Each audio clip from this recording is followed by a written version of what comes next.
We've all seen the incredible goals. Breaks here for Joe Cole. Oh, brilliant! Just brilliant! The heart-stopping moments. It's Götze! It's Mario Götze! And the drama that makes the World Cup so special. It's red! It's red! But what if I told you there's more to the story than what meets the eye? Poison players, shady referees, and some very suspicious upsets. In today's video, we're going to dive into some of the most infamous World Cup conspiracies out there. Several top officials of soccer's world governing body were arrested in a massive bribery scandal.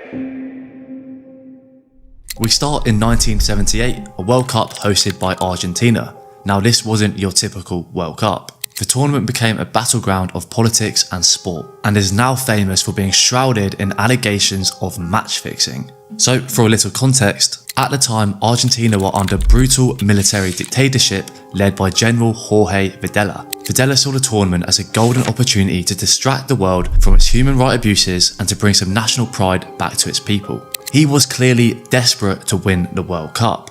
It was a matter of national image and political necessity. The suspicions came during a group stage match between Argentina and Peru. Argentina needed 4 goals to beat Brazil by goal difference to progress into the knockout stage. But Peru at the time were not an easy team to beat at all. They had been known to be solid throughout the whole tournament and to have a very good defence, so when that 6-0 scoreline came in, eyebrows were raised across the globe. So what happened during this game? Allegations began to surface that the Argentina government had pressured Peru to lose. Rumours had suggested that bribes, diplomatic threats, and even grain shipments to Peru were part of the deal. And Peru's goalkeeper was actually from Argentina, so that only added fuel to the fire as people started to believe that maybe he was complicit in Argentina's thrashing. Argentina then of course went on to win the whole tournament, beating Netherlands in the final, who by the way were without their best player in Johan Cruyff, who decided not to go. Now the reasons for Cruyff not playing were actually unclear at the time, but in recent years Cruyff has begun to explain why he didn't go. It was actually because a kidnapping attempt had been made on his family. Now no one knows if Argentina had any links to this, but it is of course very suspicious. The story proved that sometimes football can just be a pawn in a much larger political game. Who knows if that 6-0 was just a freak result or something much more sinister. The very next World Cup in 1982 provided one of the most infamous moments in football history. This event was actually so controversial it changed the game's rules forever. It was the final group match featuring West Germany and Austria. Going into the game, both teams knew exactly what was needed to progress into the next round. West Germany had to win to advance, and Austria would also qualify as long as they didn't lose by 3 or more goals. Meanwhile, Algeria, the surprise package of the group, had already played their final match and were anxiously waiting on this result to see if they would progress. Now in what should have been a very exciting match, West Germany scored in the 10th minute and then something very strange happened. Both teams simply stopped trying. Now it couldn't be any more obvious what was happening here. Both teams just showed absolutely no interest in attacking at all. Fans in the stadium, including some neutral Spaniards, some Algerians and some Germans, were of course not happy and they were not afraid to let them know. But the game finished 1-0 and Algerians' dreams were crushed. The blatant lack of effort was simply embarrassing. And on TV, the German commentator famously said, "What is happening here is disgraceful and has nothing to do with football." FIFA had to respond, and they responded by creating a new rule. Starting with the 1986 World Cup, the final group match will be simultaneously played. This ensures teams won't be able to calculate exactly what they need to progress. A rule that probably should have been made before, but we got there in the end. Fast forward to 1998, and at just 21 years old, Ronaldo was already a global icon. He absolutely dominated this whole tournament to lead Brazil to the final against host nation France. But then just hours before kickoff, something very strange happened. Ronaldo suffered a medical episode in his hotel room. Teammates and staff actually described him as having a seizure and foaming from the mouth. So a very scary situation, and Ronaldo was of course rushed to hospital. On the initial team sheet, the Brazil lineup is announced and Ronaldo is not included. But then just moments before kickoff, Ronaldo's name reappeared on the team sheet. After all these medical concerns, he actually started the match. And as you can imagine, Ronaldo played very poorly, especially compared to his usual self. He just seemed very tired and completely out of it.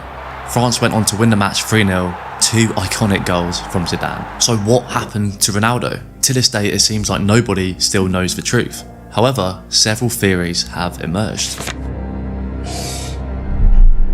This theory suggests that the immense pressure of the occasion actually triggered Ronaldo to have a severe panic attack. Ronaldo himself suggested that he felt a huge responsibility to play for his country even when he was not feeling his best.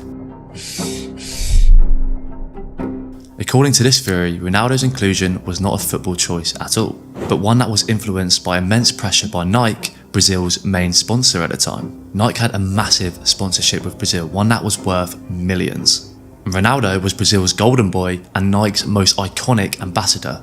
Nike's financial influence over Brazil led people to believe that maybe they could dictate the team decisions, including Ronaldo's participation. This theory suggests that Ronaldo was deliberately poisoned before the match, leading to his sudden and unexplained collapse. In interviews after the World Cup, Ronaldo spoke with confusion and frustration about the event, mentioning that he had no clear memory at all of what happened. This just added to the belief that what happened to him was unexpected and completely out of his control. The timing of the seizure just seemed way too convenient. Moments before the final of the World Cup, it just seemed like something was very fishy. Brazil were heavily favoured to win this match, and the sudden disruption of their star player just led people to believe that maybe this was a way to alter the match outcome. Now, there's no hard evidence to suggest that any of these theories are 100% true, so let me know which of these do you believe. The 2022 FIFA World Cup is Qatar. The selection of Qatar for the 2022 World Cup shocked many people, as it was widely believed that more established footballing nations such as the United States, Australia and Japan were far more deserving. But Qatar's victory over these nations raised immediate questions about the legitimacy of their bid. Qatar had very little footballing infrastructure at the time, and they were seen as very unprepared to take on this massive task. Investigations, including those by the FBI and other authorities, suggested that Qatar had engaged in an attempt to buy votes from influential FIFA members. It was claimed that Qatar offered up to 100 million to FIFA members in return for their votes. Sepp Blatter, the former FIFA president, played a massive role in this controversy. Blatter was in charge of FIFA during the 2010 vote, and he's been accused of either turning a blind eye to it or actively enabling it. And then in 2015, Blatter himself was involved in various scandals. Because of this, he was suspended and then banned from any footballing related activities. Qatar's bid was successful, but left a lasting stain on FIFA's reputation that they are still trying to rebuild today. Subscribe for more football content, and I'll see you every week.